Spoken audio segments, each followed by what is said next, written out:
Hey Dashers, we are here at Shell Stadium. I've got Andres with me. Home opener for the Houston Dash, which ended up being a attendance record 8,600. Fireworks just went off in the air.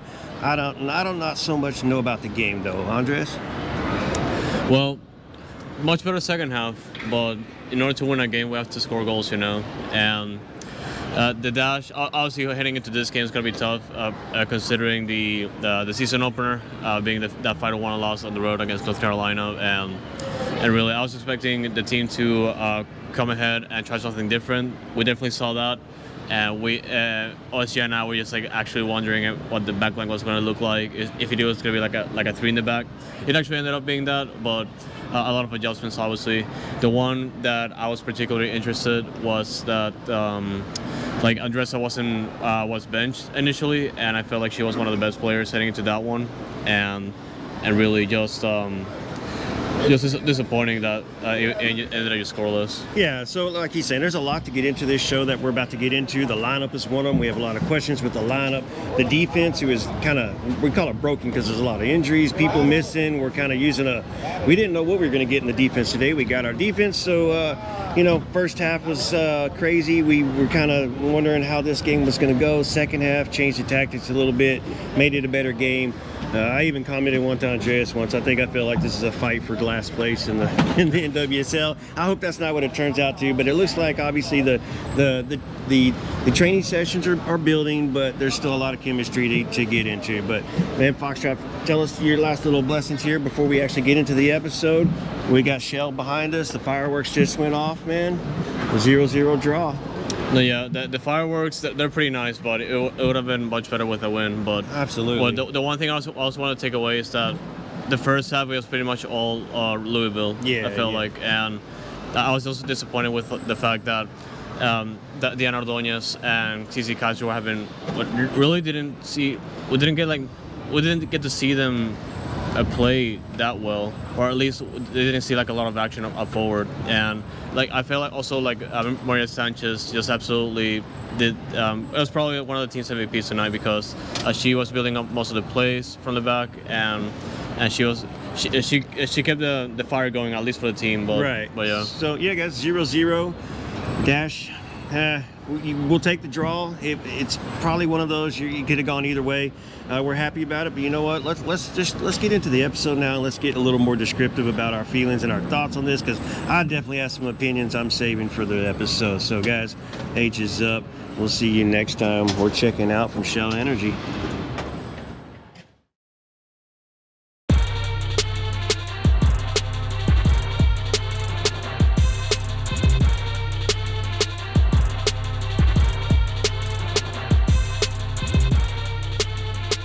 Hey everyone, this is episode 86 of Noodle Time. Welcome back. Here with me is the 2-0 man, OSG. How's it going, sir? You're right, bro. 2-0, however you friggin' say it. That's right, USA with that win, that big win last night against Mexico. Today's Monday as we're recording this week instead of the typical Sunday. But yeah, USA beat Mexico. That was just cool. Yeah, exciting. Nations Cup doesn't mean nothing though, so it was just fun to watch or whatever. But international play, I had no Man City, so that was my makeup for the weekend besides all my Houston Dynamo Dash and those games. But made the trip to Houston this weekend for Dash, as you did as well. Saw you there, obviously. But man, 1-1 this weekend, so I'm just kind of in that woo mood. So but ready to get back there this weekend for San Jose versus Houston. Pow. But no, man, just hanging in there, chilling. Wasn't a busy weekend. It was actually a long weekend. Back to work. We're on a 4-day work week, with Friday being a holiday on Good Friday where I work. So, hell yeah. But man, nice. Shit, what's going on with you, bro? It sounded like you had a good weekend as well. Yeah, pretty much staying in Houston the whole weekend. Obviously, was there first for Dash on Saturday, and I did stay over to watch Guatemala versus Venezuela for friendly, and also at Shell Energy Stadium, and it was so much fun. Yeah. And the crowd was just electric. Everyone was just into the game, and it was also a 0-0 draw. So 0-0 draw for the Dash game and 0-0 draw for the friendly too. And I could have used some goals this weekend for sure. But I honestly, I still had a great time just watching soccer the entire time, and also just catching up with family on top of that. And man, I had a blast, and I could use some more friendlies, especially. Kind of regret not making El Salvador versus Honduras coming up. That thing's gonna be insane. Yeah. Yeah, like that's the Houston Super Bowl right there. Yeah, that's okay. I think Armand wants to go to that one still, but he does trying to figure that one out. That was his. But you got the Venezuela in Austin though coming up, don't you? Soon. Yep, Copa America. Yeah, I'm actually going. I'm looking forward to it. It's gonna be insane. We're actually playing Jamaica in the group stage, and one of the games happens to be in Austin. So, what luck, right? Yeah. and like excited for that. I was kind of one of the lucky ones to get in the pre-sale early, so the tickets were $55 in my section, and Nice. At the section now, the tickets for resale are like probably less than $300. So I'm kind of sad because I wanted to buy like an extra ticket in my section, but man, not at that price, honestly. No. Whoever you wanted to bring with you can pay for it themselves. Yeah. Yeah, too bad you didn't get an extra one to begin with and just be like, all right, well, no one's coming. I'll flip it. Pay for your ticket as well. So, but all right, something to think about next time. For sure. Yeah. Well, enjoy that ugly stadium. No, I'm just kidding. Y'all look up where it's at if y'all want to know what we're talking about. But yeah, we gotta get into it, man, because we have to talk about the Houston Dash home opener. 0-0 draw. You're right, bro. Let's get into the Dash and you're right. It was a 0-0 draw, but it was after a 5-1 loss the weekend before, and both of us were wondering what the heck was what was gonna go on. But as before the game even started, bro, attendance 8,600 set an opening day record, which was just over 8,000. Was the previous record, so let's just call it 600 more. So good showing there. They did open up the upper bowl to the center, which was pretty friggin' awesome to see, and they participated a little bit. It was good to see the attendance, right, man? So hopefully that's a mainstay for the rest of the season, maybe, depending. What do you think? We gotta show up always, as Yeah. much as possible, and like I said before, they can use all the support they can get, and we always gotta root for our players, Dash or Dynamo. Absolutely, bro. Absolutely. So it's going into this game, we were wondering what the lineup was going to look like. So when the lineup came out, for some reason I don't know why I lost my friggin' lineup, but there it goes. So it was we'll start from the top and work our way back. The strikers are Ordonez and Kaiser again, so that stayed the same. And then your five across the middle, except this time it was Avery Patterson played the left wing. Yuki got a start, but she got to start more in a holding role, more of a center mid role. It looked like is what she ended up playing. Your girl Barb Oliveri got the start at the cam, and then it was. Who did we end up saying got the other one? It was Havana Sanchez. Salon. Salon was that other center midfielder, and then Sanchez was on that right wing. And then when we went to defense, and you're like, everybody's like, hold on, where's Schmidt? Well, come on. Hold on. She's coming. Buntingham was the left. Schmidt was the center back for this game, which, remember, y'all, she does have experience at center back, and she can play it. And then y'all are wondering, like, well, why is Schmidt playing center back? Well, we'll get into that into this episode too, because we're going to talk about that. And then Peterson again with the start at right back, and of course Campbell in the goal. So lineup, man, a little bit different. So let's just start from the back and work our way up, if you don't mind. And since we started with the forwards, Jane Campbell, obviously the start right there. Had one of those games where it started off kind of sketchy the way the Louisville was attacking, and then she just became a beast mode again and just was making save after save after save.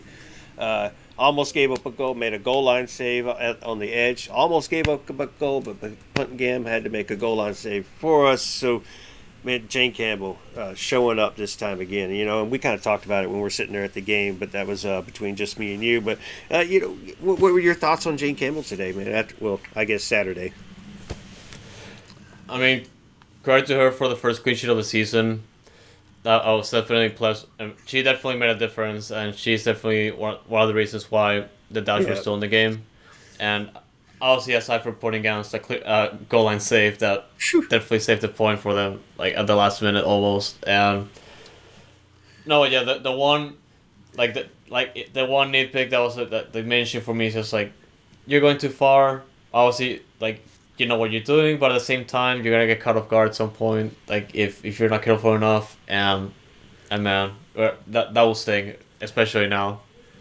Right. So as we said, it's a 3-5-2 formation with that one less back, the team's pushing up more attacking players, which is leaving less defenders back. So she feels the need to push out very far into her own half of the midfield, into the midfield, and it's getting pretty deep, and so like she's backtracking when the opponent is counter attacking, and she's getting back to her goal kind of late, and it doesn't put her in a settling position and basically a goalkeeper's first instinct position. She's kind of backtracking like a defender and having to think and stuff. So it's So I'm kind of glad that she kind of stopped doing that after probably about halfway through the first half and just maintained herself and stayed in her box and just held her composure and just started making her saves. She was forced to make saves. I think one of them right off her face. It was a direct friggin' 6 yards away laser, and she had her hands up. She was big like a keeper's supposed to. Boom,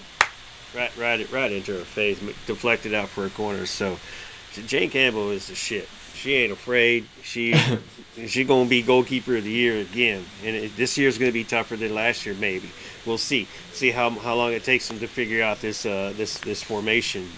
But let's move into the defensive linemen, 3 back, like we said. So it's Buntingham, Schmidt, and Peterson.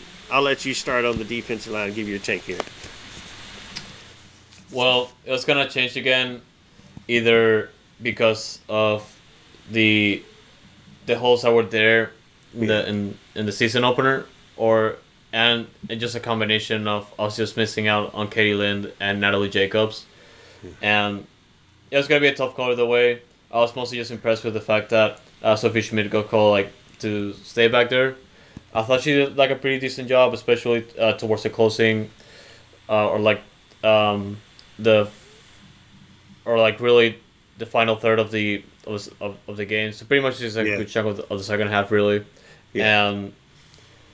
And the other thing that I have to give credit to is Colleen Peterson. I thought she did a pretty good job on her role as a fullback, and particularly how she was able to drop back and make those clearances like she did. I thought she did a pretty good job. Pointingham, it's an improvement from the last game, so that's something, but I don't know what you think about that. Yeah, well, I'll start with her. So I didn't notice any mistakes from her. She just was she was average. She didn't do anything that stood out. She didn't do anything that was noticeable. So she just did her job yesterday. So I'm fine with that. And there's nothing I can really complain about with Buntingham in the game. Going across to Peterson, you said it right. She had a good game. She made me feel a lot better about her because I've obviously been kind of harping on her a little bit. So she had a good game, and I hope that continues. And that's her evolving, and that just wasn't one of those games where you just everything just kind of lined up, and that's how that just ended up working. So that was very encouraging to see how she played. And then Sophie Schmidt would just getting that center back. So seeing that, we didn't know what to expect because we weren't sure if Jacobs was going to be back. We didn't know anything about Lind at the time. We're like, we still have Jalissa Harris. Expected Jalissa Harris to start. Instead, it was Sophie Schmidt that got to start. So you're like, saw that name, and you're like, oh, wow, okay, well, all right, why not Harris? But whatever. You're confident with it. But I think Schmidt had to kind of realize and train her mind that she's a center back. And it took her about 15 minutes into the game to really mentally do that. You saw her pushing up a little bit too far as a center back and playing her defensive center mid role, and like she had to remember just to hold back and mark, and it kind of really showed at the very beginning because Louisville was getting some opportunities and taking some shots quick and early, and kind of had to get their composure together. Thank God they didn't give up a goal, and everything worked out. So yeah, happy with that. I hope that's not what the future brings to us. So let's not. So moving into the midfield, Patterson, Yuki, Oliveri, Havana Salon, Maria Sanchez. Midfield, they played okay. I think Yuki right there. Well, Havana was quiet. I don't think she did much, and Yuki was just kind of out of position, out of place. I don't think she's used to playing that position, and it really kind of showed. So she's used to being forward and pushing it to the attack, and she kind of had to play holding. Got beat defensively a few times, wasn't in position a few times, so that was a tough like for her. So hopefully things will work out for her and move on. But you had Patterson on the left, had a rough game again, so she's still learning.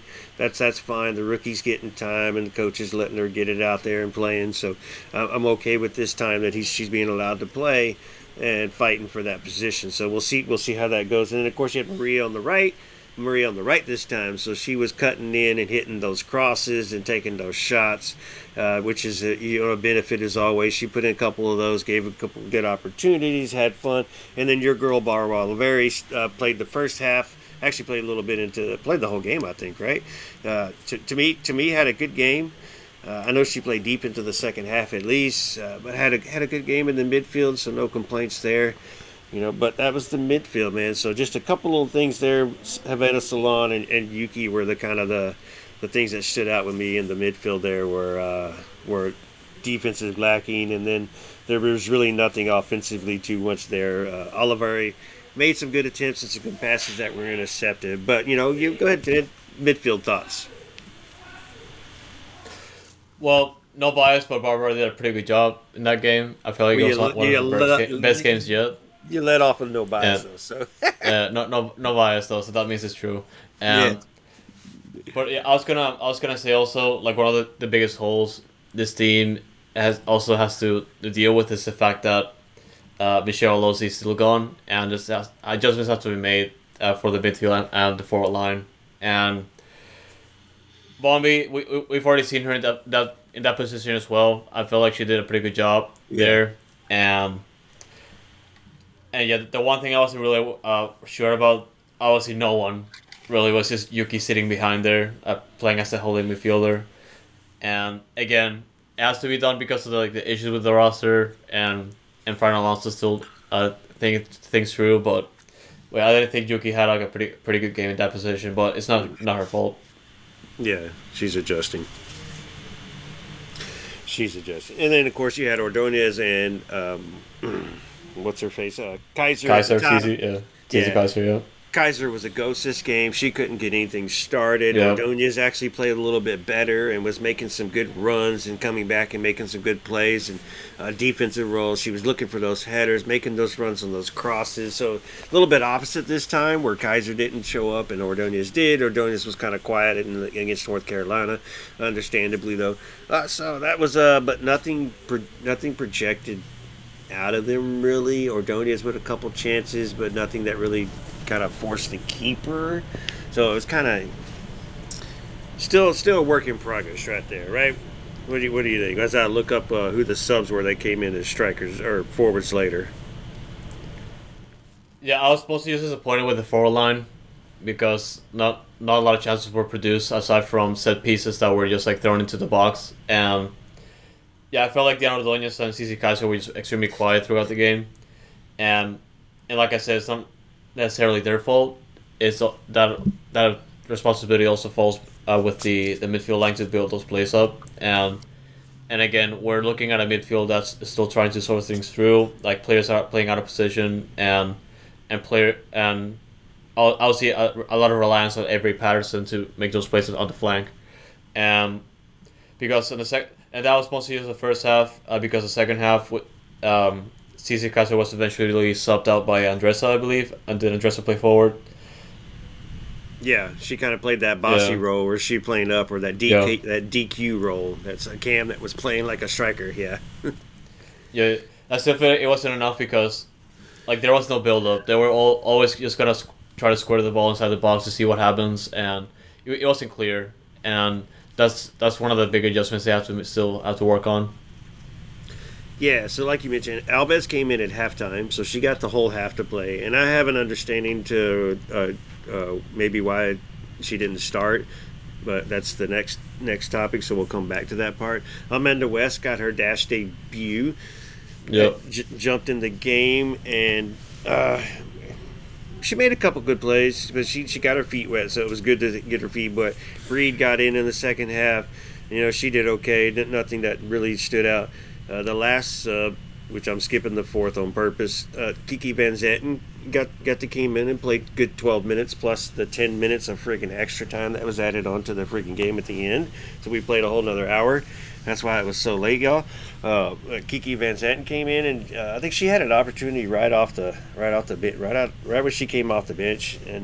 But the big one, Ellen Rubinson, who we've been waiting for, she came in and she at the 62nd minute, and to me, she made a difference right off the bat, and she went to that left midfield role, or that left wing role, I think it was. I think she subbed for Patterson, right? So she went to that left wing role, and I like what she did, and she's not afraid to attack defenders, and I love that. So she was a pretty aggressive forward type midfielder, looking for those passes. She was taking a couple of shots where she cuts back across defender, and you've got that corner cut. So I like what we saw out of her for the 28 minutes plus extra time, and I'm looking forward to her establishing herself as a starter. That is a good player right there. My first impression of her was exactly the impression I got whenever we kind of did our research and scouted her whenever she signed with the team, and I'm now super excited. I was excited before, but super excited, man. I don't know if you want to add on to Ellen Rubinson. Yeah, just a small correction though. Like Robinson did replace Juki, and what Amanda West did replace Avery Patterson. But pretty much what you just said is accurate. Yeah, and where they played. Yeah, and I felt like the last 15 minutes of the game were the best for the Dash that night. So it was good that the adjustments that were made, or at least all the changes that Fran Alonso was trying to make were starting to click, but I felt like it was too late at that point. But yeah, you're right though, because you saw how the Dash momentum started. It was coming in their favor, and Louisville was now on their back foot there towards the end of the game, and it was a good. So like you said earlier as well, first half to second half, two completely different halves. Louisville dominated the first half. Dash and Louisville went back and forth at each other, with Dash probably having the edge in the second half. Neither team could score. Louisville was definitely the team that should have scored, and a lot closer to scoring, and should have won this game. So we're lucky to get out of there with a draw 0-0. We're not going to complain one friggin' bit about it. But yep. As we move through the lineup, as we move past the lineup, I should say, all right. So you mentioned Fran Alonso. You mentioned some of the players missing, some of the players not playing where they're supposed to, some players playing and we didn't expect to start or starting, some players that we thought were starting sitting on the bench. So this is what my thought is. Right now, his number one goal is not to win the game. His number one goal is to solidify his strategy and tactics and solidify that formation with the team and discover which players he wants to use for his starting 11. And guys, let's remember, he showed up late because of visa issues where he only had the team for a month in preseason, so they were already in Arizona and he had to join them in Arizona. So it was kind of the beginning of preseason, but there was extra training that he missed prior to that. There's also the players that were involved in the Gold Cup weren't with the team until like a week before the season even started, so he has had no time with them, i.e. Maria Sanchez, Ordonez, Havana Salon, and a couple others. So I think what he's doing is he is actually utilizing these games. Unfortunately, it's at the risk of costing the game, but he's utilizing this game to find out and discover who those players are who can play this formation and that style of formation as they're learning and trying to evolve together. And now's the best time to do it, since you can't do any other time. If it's gonna be tough to get some wins, let's go out there, figure it out pretty early, establish your starting 11, and then before we get it deep into a hole in the standings, and then let's finish strong and make the playoffs here at the end of the season. That's just my idea, my thought on what Fran could be doing with the lineup, and that's why it's different, and there could be questions into who's starting and not starting. Yeah, maybe. In short term, as a short term goal, it's not a deal because you could potentially be losing points, but at the same time, he was barely here for preseason camp, and he really got enough time to get to know his players, and look, it's part of the job. He has to try things as things go, and because of that pretty loss of time, we still have to pay for it. But it has to happen, and it's pretty much they're just going back to trust the process. We have to see what works and just trust on the players and trust the lineup. Yeah, and I'm sure Fran has talked with Alex plenty about the situation they're in, and they're probably both on an understanding and the same page. And it's a different situation than with what's his face last year.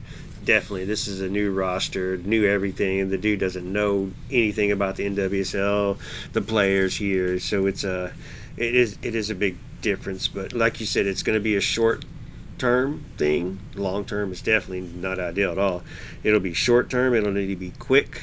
You can't get into a hole in the standings to where you can't crawl back out. But obviously they're going to try to win the game. So obviously they tried to win the game. It was 0-0. So it's just something that they're going to be working on and working for. So it's like I said, it's going to be a struggle to start the season. We were kidding in the opener there that what was it? We said that they might be fighting for last place in the NWSL. We were just kidding. Don't worry about that. That was too. We weren't thinking straight then. But all right, yeah, man. Let's move on. So, like we said, Campbell had that performance, but those 2 goal line saves. I don't know if you remember the Jane Campbell had to make that one to the right where it looked like it was going to go in, and the team was asking for it, and then that one at the end where the attacker got to the ball, clipped it over her. She wasn't very big. She was just there, clipped it over, and then she bulldozed the forward. But the ball was about to go in, and here comes Sarah Puttingham and saves the ball at the last second. And they're like, hell yeah. And all I can hear in Foxtrot next to me is like, oh, don't do this to me again. Yeah. But those 2 saves, man, goal line clutch performances right there. One from Jane, one from Sarah. Massive stops and big contributions to keep the clean sheet on the point. So big credit to them. Yeah. But, man, that's the Dash 0-0. They now go on the road on Saturday at 9 o'clock against Bay FC. So that one will be interesting on the road. We'll see. This will be week 3, who the lineup's going to be and who's going to get the start as we go into week 3. This might be a little more established than the previous 2. Let's also mention you will not be seeing Katie Lynn this season. She is going to let's just say she's now officially out for the season. As she has announced, she is also going to be a mom. So congratulations, Katie Lynn, and her recent new husband. So now we have 3 out, Ryan Garys and Chappie. Ryan Garys is also going to be out for the season, obviously, but Chappie we saw Chappie in the stadium at the end of the game. She just recently had her baby, so her baby's I think maybe less than a week old still. But she even brought her baby to the game. She met up with the girls. She met up with Fran. She was actually talking to Fran when we spotted her. This was after the game, behind the scenes, obviously. So that was very encouraging for me to see, as Chappie is somebody that we probably need and are in need to come back. So and she looked good. for just now having a baby as well. So that's also good news. So I think whatever the timetable for her to return is, she may be back sooner than you would think a typical mom having a baby would return back to work. So that's very encouraging. We might be able to see Chappie by the halfway point this season, and maybe when all those girls go to the Olympics, and we might be able to see her back. But that's up to Chappie. You never know. She just had her baby. Every mom's different, so I wouldn't want to leave my baby either. But that's why she came to the game. But you can't be on the pitch with the baby. So for 90 minutes, she'll have to let go for a few seconds. Well, we need you, Chappie. But congratulations to her too. Ryan Gary's working on it. But yeah, bro. Anything else on Dash for you, bro? Man, still excited for the season. Mostly just because of the mystery of what the next lineup's gonna be, and the game against BFC is gonna hurt me because we're gonna be playing against Dana Castellanos, one of Venezuela's best players, and of all the things that I was hoping for is to her to not go back to NWSL to any team except the Dash, and she just goes to BFC, like one of the hot teams in town. So we'll see. I hope we beat them. No hard feelings to Dana, but yep. Yeah. Well, DTFO. Let's move into the winner chicken dinner episode, right? Yes, sir. Last minute. Man, I was unfair to Brad Smith. Like, just slightly. I don't really hate Brad Smith. I just call him like a player that it's getting utilized differently that he should. But look, we saw last year. He is my super sub, you know, and just being a midfielder, I feel like that's his best position to just come in and just create damage. And we saw it last night to an extent. Not like similar to like last year, but man, what a player, what a baller. And Hey, I mean, made player of the week in the 5 minutes he played. Yeah, and you know what? Team of the week. Sebas is back. Sebas is back, and he got an assist. So that's insanity right there. Oh, thank God. You know, and it was different to have an actual striker in there who could push the center backs, because when you see that there's not an actual striker in there, they're all back defending, and so when we clear the ball out or when we counter, there's not a striker up there to get the fast counter going, and that's what ended up happening in that last play where Sebas was waiting up top and pushed that defender and was able to receive that pass, and then you just saw Brad Smith. That defender was asleep, bro, paying attention, watching Sebas, and Brad Smith just turned on whatever jets he secretly had. I think you should test him for juice now. And it just burned past that defender. And by the time that defender looked, it was too late. And Sebas with the perfect leading pass. Brad Smith, I don't know what that touch was, but it ended up working out. And, I think that the way he let that setup go, where he took like 4 or 5 steps before he hit it, I think made Zach Steffen think he was going to take a rip into that top corner instead of putting it on the ground across his body, is why the late reaction from Steffen. But that should not have been a late reaction from Steffen, and that ball probably should not have gotten past Steffen. But whatever. It did, and who cares? Goal lost. Right. Yeah, it was a goal. But what an assist from Sebas, and that's good to see that Sebas was played 30 minutes, and so look forward to him starting at home this weekend, and actually we having a striker to start the game, and then we'll figure out how we want to end the game, if with the striker or with a friggin' whatever you want to call Seba and Bassi, a midfielder, winger, striker, back, false 9, cam, fusion, whatever.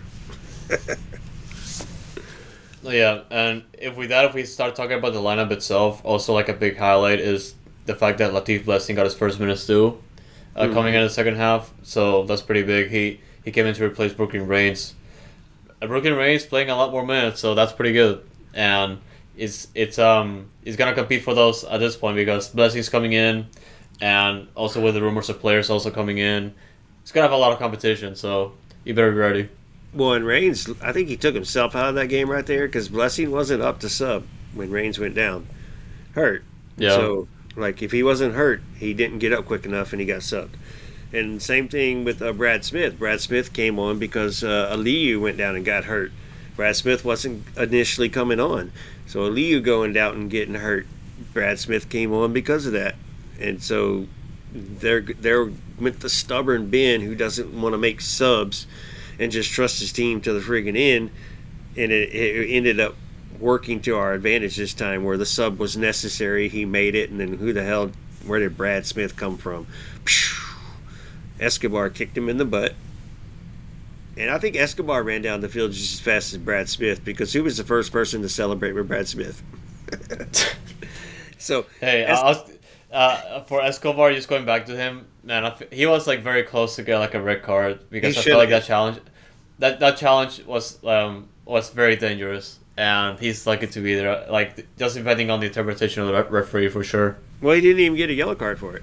And he was on a yellow, so it should have been a yellow. Oh right, yeah. Minimal period, and it should have been, and it turned into a red. It looked like he tried to headbutt the guy, so that should have been a red period, whether he hit him or not. He attempted it, so that's a red automatically right there. Boom, you're suspended.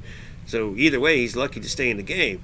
Now, would that make a difference? Would we have scored that last goal? You never know if that, because that was a corner kick situation, and a lot of counters come out of that, whether it's 10 men or 11 men. So you never know if that would have played into the game, into the situation. Of course it would have, because they would have been attacking harder on us down a man.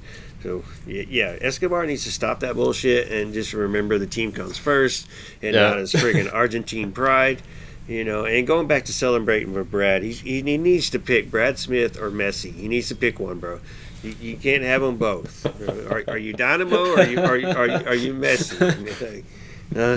Like man, he's probably salty now, but he's gotta work for his contract, so nothing you can do about it. Yeah, just real quick, say in Spanish for me, Messi don't want to play with you, bro. Literally, yeah, he's like. Messi, yo quiero jugar con Messi, pero no puedes. Yeah, that was fun. That was funny because somebody said that in the stands that one game where Escobar, I think, played the last few minutes, and then he had to come run with the team, and they usually come run by the stands, and so like somebody yelled at him, and he turned around and looked and just gave a big ass grin. And so they heard him clear as day because it was quiet and the music was in between songs right there. So like you just boy, but yeah, Escobar needs to make up his mind. Is he going to be with us or he's not going to be with us? And he needs to quit getting to situations where he's going to get a red friggin' card or at least a yellow card every friggin' game, where he's going to get accumulation every 5 friggin' games. So figure it out, Escobar. I mean, if the Dynamo wanted to trade him out, it's up to the club and up to Inter Miami to pay up because he's not cheap. So yeah, well, I don't think Miami really wanted him anyways, to tell you the truth. So there was that. Yeah. Yeah, he wants to play right back. They probably didn't need him as right back. They don't want him. Blah blah blah. Yeah, and just going back to the lineup, pretty much everything expected. Everything else as expected. Bartlow and Mikael just being the starting center backs, and the one thing also that had to be taken into account is Coco still being gone for the CONCACAF Nations League. He did play in the third round game against Jamaica, so it's just going to be like Artur, Jan Gregas, and Brooklyn Reigns. And Bossy picked up that injury during training during the week. That's why he was unavailable. Yep. Eric was still unavailable. And then, like you said, Coco playing for Panama, who ended up losing their game. Yeah, that was bad, man. Yeah. I feel bad. Yeah. So he may start, he may not start. It depends on how fast he got back, from Panama. But he'll definitely be here in Houston, ready to go. And I would imagine he's still going to start no matter what. So look forward to that. But as far as the Dynamo, that was a struggle of a game in Colorado. It was, yeah. Colorado looked like they were just kind of being better, and our possession was more of a slow possession and not getting the dangerous attempts out of it. So it was like, what are we doing here? We had more possession, but it was just kind of boring possession, like you're just in a pinball machine and you're not finding the goal. You're just hitting the ball around. So, and that ends up that's Dynamo. That's the Dynamo way until we find a striker and they get more brave to go forward that way. It'll be interesting. You're gonna have to tell me. You're gonna have to tell me what a designated player is, man, because I don't know what anything is anymore, and we're just here with 7 points already in the first 4 games of the season. So Yeah. I'm not gonna complain, and the Olsen haters are eating happily right now. So there's also that, and I guess with that we can probably close with like the somewhat controversy of like the Dynamo goal, because Colorado fans were expecting the play to stop, even though their own team kept the play going instead of throwing the ball out, because one of the players went down with an injury. I think it was like a head injury, but because play was still going. Don't think it was. It was, yeah. Clearly. No, because it was, but because I was gonna get into is that the play never stopped, and or they didn't stop the play, and Houston just kept the ball rolling because it was the closing minutes. They had to do something, and I don't look, man. You should have thrown the ball out. All right, look, the ball came in. It was an elevated ball, and he was elbowed in the eye socket, like elbowed in the eye socket. The referee did not see this, and I can understand from where he was to the way that laid out. It was hard. He didn't have the angle to see it happen. The AR, however, had the perfect angle to see it happen and should have seen it happen. And I don't know why he didn't see it happen and didn't say nothing. Head injury stopped the game. He did not. Head injury stopped the game no matter what. So I think this was in the referee's defense. You're supposed to stop the game in a head injury. This was an advantage moment for Colorado attacking near the Dynamo goal, and the referee probably said, "Hey, look, they want to keep playing. Okay, keep playing. I don't want to take the opportunity to score a goal away." And if Colorado would have played the ball out of bounds, he probably would have blown the whistle before the ball made it out of bounds, and then just made Dynamo play the ball back to them, or at least Dynamo would have thrown the ball back into Colorado.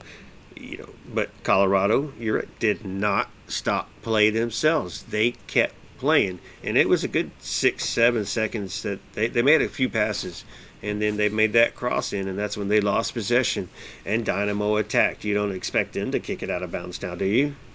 Hell no. So Dynamo has no stake in this, had nothing to do with this, are not at fault one bit. This is on the referee. Should have stopped it 100% immediately, and then Colorado should have played it out themselves for their own player. So they can suck it up and cry all they want. It's not our fault. We just ended up and scored the goal and won the game. And even then, like, even if the play stopped, either one of those things could have happened, and even then, VAR could have checked the play, So. And VAR did check it. VAR did check it? Did check it. Everything gets checked. VAR did check it. Yeah. And it's crazy that they did not deem it a penalty too, because it was a clear elbow. When you go back and look at the replay, you can see where he landed the elbow. And let's just not to mention, okay, the player's face was fucked up. I mean, his eye was just it was clear as day. He took one to the face, and so yes, we got lucky. So we'll just call it that. We got lucky. But take the win, 3 points. Nothing you can do about it now. That's what pro referees do, man. First road dub in the first road game. Yep. What can you do, man? Enjoy it. Yep. Enjoy it. So, like we said, the Houston hosts San Jose this weekend. So the Zombie Quakes come into town to play us, and they finally got their first win, 3-2 over Seattle. So that's encouraging for us. We're not playing a trap game. We're playing a team who just came off a good win and is maybe trying to finally find their form. So that's better for us. And of course, we play very well at home in Hell in the Shell. So this will be a very interesting game for me. But yeah, that's them.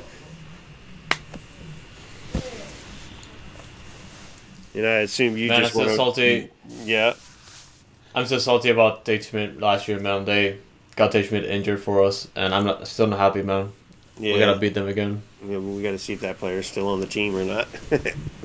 Yeah, but we just beat San Jose no matter what, though. Right. But yeah. But I assume you want to move into down a dose now. Unfortunately, yeah. Yeah, this is the obviously the loss of the weekend, going 1-1-1 that I was mentioning earlier. But yeah, just a one kebab. Yeah, dude, and it's just sad, bro. In LA, road game, first road game of the season. Starting the lineup, I'll run through it real quick. Just some key players. Steven Honor got the start. He actually played striker. Exxon was the right wing. Isaiah Reed played left wing. Zeke Soto played left wing, and Isaiah Reed played midfield. One of the two played. I think they just kind of switched with each other. Owadusu was the center back who looked pretty good, so that was encouraging. And of course, Diego Gonzalez, Seba Rodriguez, all in your starting lineup. So as expected, we kind of anticipated that Silla and Sargent wouldn't make it to Dose since they were with Dynamo. Even though they were in Denver, they could have flown to LA, but I'm sure Dynamo just decided not to do that. But that was your lineup, man. And no surprises there. Just kind of your lineup. You're just good to go. And it was a 3-5-2. It wasn't a 4-back as well. So it was I was hoping to catch a replay for this one, but because I was watching the Venezuela friendly, I wasn't able to watch it live. That's right. For some reason, like MLS Season Pass, they don't save all the replays for MLS Next Pro games, which I found extremely odd. But I was able to watch like the short recap they put on YouTube, and man, they collapsed again, and I'm like so upset because the team is insane. Exxon Arsu finally got his first goal here. Anor as well. That was pretty good, and man, we have like so much talent, and I feel like it's because it's like a combination of like the inexperience and just the mental toughness to like carry out those 90 minutes and carry out the game plan, because it has to hurt for them at some point, because like I know the team is there to have all the players just play or just develop to get those minutes, especially in a competitive league like this one with players like them, but man, it has to suck to just like win, be in a pretty good position, and just fall short because of reasons. Well, these were all just stupid mistakes. Stupid shot in the foot, referee mistake as well.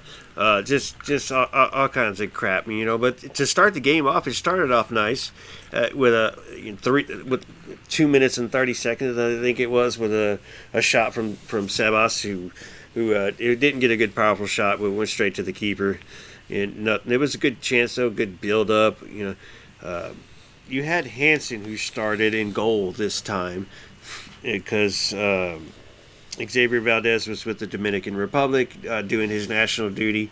So Hansen got the start in this game, and I liked how Hansen performed in this game. He's got a big foot too, so he punts those balls and he kicks those goal kicks and those balls off the ground pretty friggin' far, bro. And it's pretty cool to see what that could happen. And I was thinking maybe there's just a lot of wind at this place or whatever, or I don't know what the heck was happening, but be curious to see him do it in Houston in the dead heat where that ball just going to go. But he was sending some good balls forward.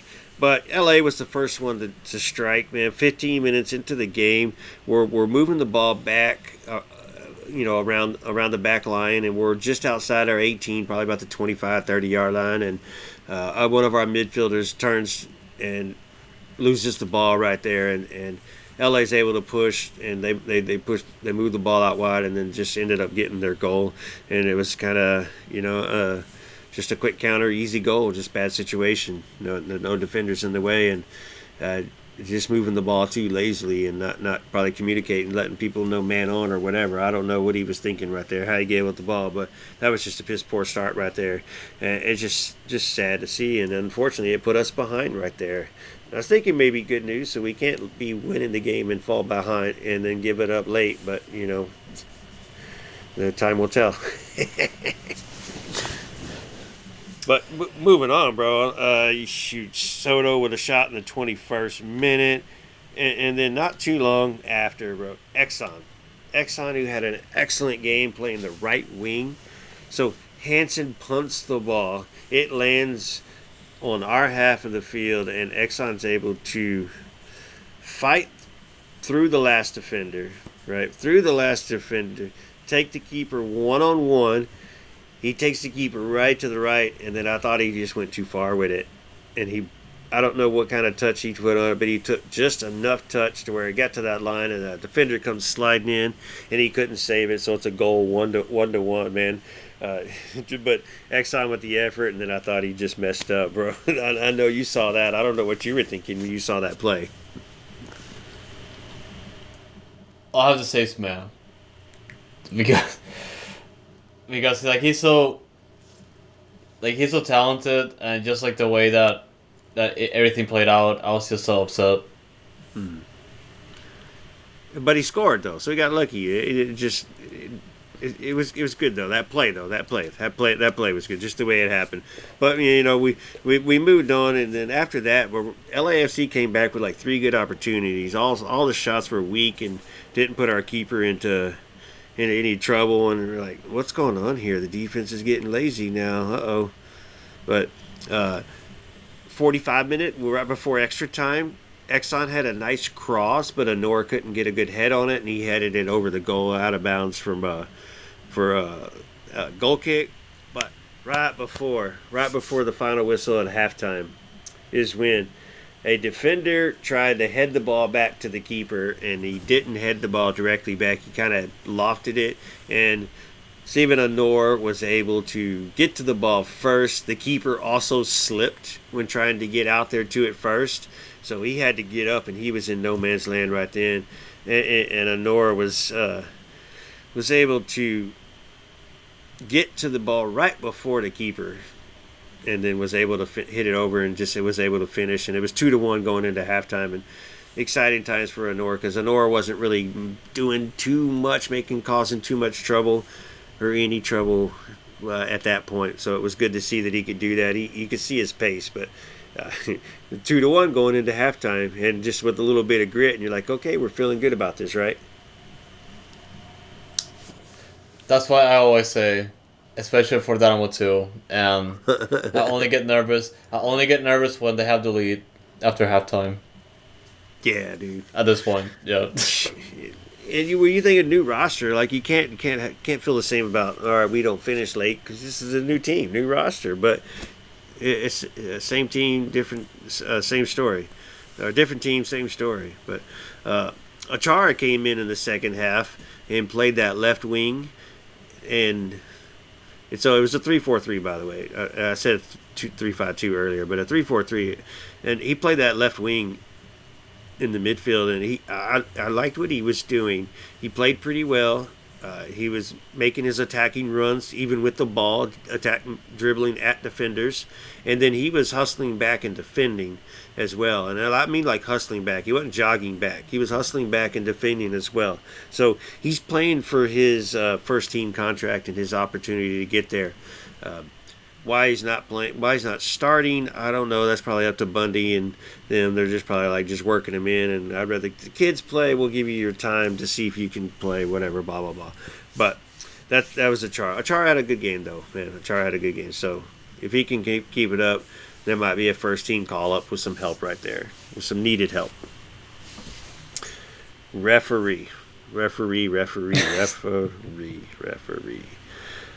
There's a ball crossed into the box, and it's crossed pretty hard, and it first impression is he chested it to one of our players, and they cleared it. Referee blows the whistle, and he was pretty close too. And I'm like, no way. Even the announcer was like, no. And there is no VAR in Next Pro, so there's nothing you could do about it. So penalty kick called. So this one is not the Dynamo's fault. I truly do think the referee did miss this when this came off his chest. He even was showing the referee what he was doing after the fact. So, whatever. So that made it 2-2. And that's where we got there. So, not Dynamo's fault. Just another shit show of a story, because that's what happened with the first goal. Dynamo's fault. I don't know if you saw that play as well. But crap ball. No, yeah. I can complain about referees all the time, but it's part of the game at this point, and it goes both ways.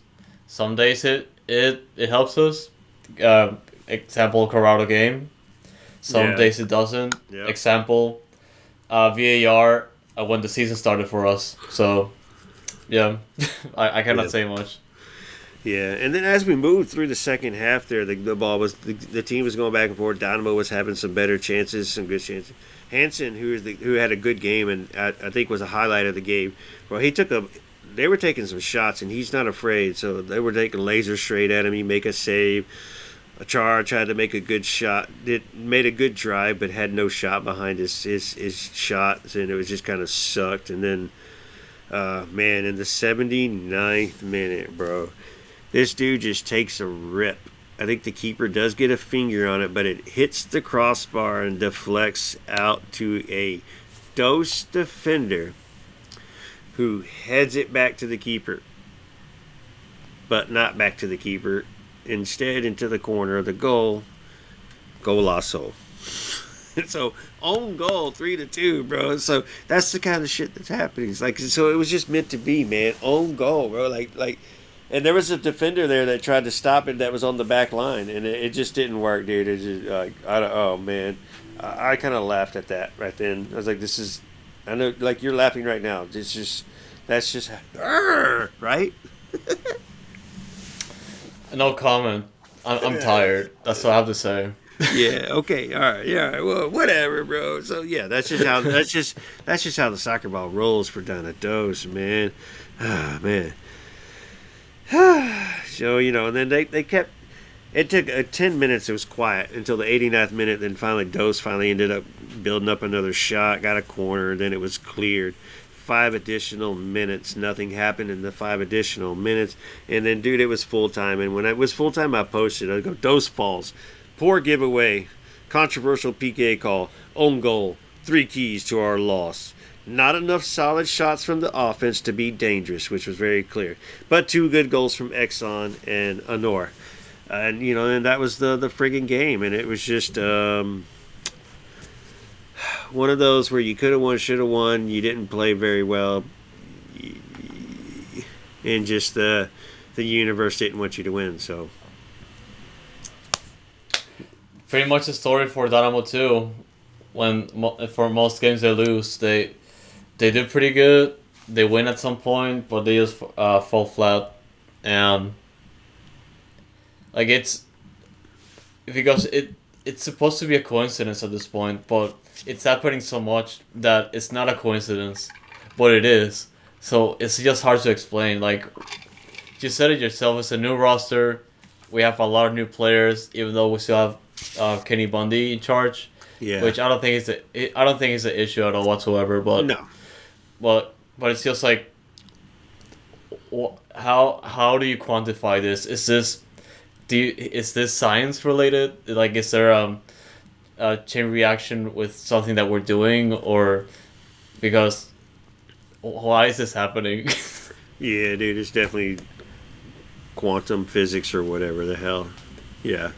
It's definitely that. It's definitely that. Just the way they end up losing, yeah. And I don't put them as much as like it was like their complete fault that they because they didn't fall apart this game. It was just a stupid mistake of the header going back, which was a good thought, just a bad placement or bad execution. The second goal shouldn't have happened because it wasn't a penalty kick, but it was called one. And then the first goal just being lazy, and that's what you get for being lazy early in the game and just trying to establish yourself in the game. The defender took you on, and it ended up being a goal. So you got to play with guts the whole 90 minutes and be ready for anything and everything. And, the safer move would have been the heading the ball out of bounds instead of heading it back to your keeper. But, it was pretty soft. So like I said, good thought, bad execution. So it is what it is. But, now the team has to move. They got to they get to come back home and host the defending Next Pro champions, Austin. So Austin is coming into town on a Thursday night, 7 o'clock at Sabercat Stadium. The game is free So get your butts there on a Thursday night if you can get off work early enough to go through the traffic to get to the stadium. Make sure y'all say hi to Webb as you walk by before you go sit down. And then just enjoy the game, but we need y'all to bring it for this one, especially with Austin coming into town. Now, Austin is the defending champs, but they lost their opening game they played in week 1, and then they also lost the Open Cup. Their second team played in the Open Cup instead of the first team, and they were knocked out by an amateur pro team. So they're 0-2 this season, starting off and not looking good. But let's not let them have that first win or first points. So somebody's got to get some points out of this game. But make sure y'all go, man. Any comments on the Austin gaming? I mean, get to Silvercat Stadium. It's a vibe. And also because if you get there early enough, you don't have to pay for parking. And yeah, I do have to pay for parking at some point if the attendants show up. So get there early. And I don't think they're doing paid parking anymore. Since the game is free, it does not make sense to charge for parking. They did not do parking in game 1, so that is not me saying for sure. Just if there's not someone there taking your money for parking, don't worry about it. It's a good thing. But if you're not going to charge for the game, I don't think you can charge for parking. It just doesn't make sense. It didn't make sense. Parking was more expensive than the game last year anyways. $12 to a game, right. $15 to park. Come on, you're stupid. Just provide like a food trucks or something out there, and y'all split the money with them and use your concession stand to where you're actually making money and putting in whatever you're renting from SaberCat or whatever, however it's working out. But yeah, so get to the friggin' game is the point, though, is what Foxtrot was saying. Get to the friggin' game. And I'm trying to figure out, see if I can get there, because Friday's a holiday, so maybe if I can get off work early Thursday enough, I don't think so, and that'd be kind of hectic, trying to get down there by 7 o'clock at night, getting to Houston, then going through Houston just to get down to 288. Oh, Jesus Christ. So, yeah. I may have to take Beltway 8. You can make it. You can make it. I'll take the toll road that time and pay for it. Shit. Might as well, yeah. Yeah. It's like I do have the text tag on, like in case of emergency, so it's a good investment. There you go. Need to borrow your car then. But yeah, bro. So yeah, looking forward to it. So we got a weekend home game, and dash away as a reminder, y'all. So if you follow Noodle Time on Twitter, you'll already know because you would have saw the schedule from today that we posted. So just keep us posted on what you want to know and what you want to hear. We'll keep you posted on our end. You know where to find us and follow us. Dynamic Foxtrot, Noodle Tempio, Foxtrot TV on YouTube, and then on all platforms for audio, of course. Still doing things. Dynamico should be out pretty soon this week. You're obviously so go catch the Spanish version.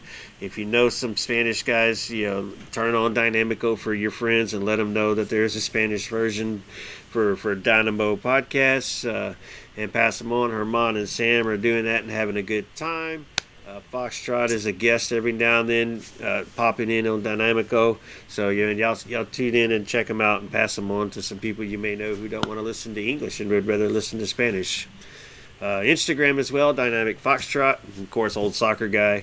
Dynamic Foxtrot's doing a little more serious, and this old soccer guy's kind of mixed between my personal and all the soccer we're doing. But look forward to us, guys. Check us out. Say something. Say hi. I know y'all see us in the stadium sometimes because I do see some people saying hi. Chapito, hi. So, looking forward to it. Fox, all yours, brother. Yes, sir. And honestly, we're gonna close it out with the fireworks here that we caught for the Dash opener. But as always, guys, we do appreciate the support, and as long as you keep sharing the episodes, that's fine by me.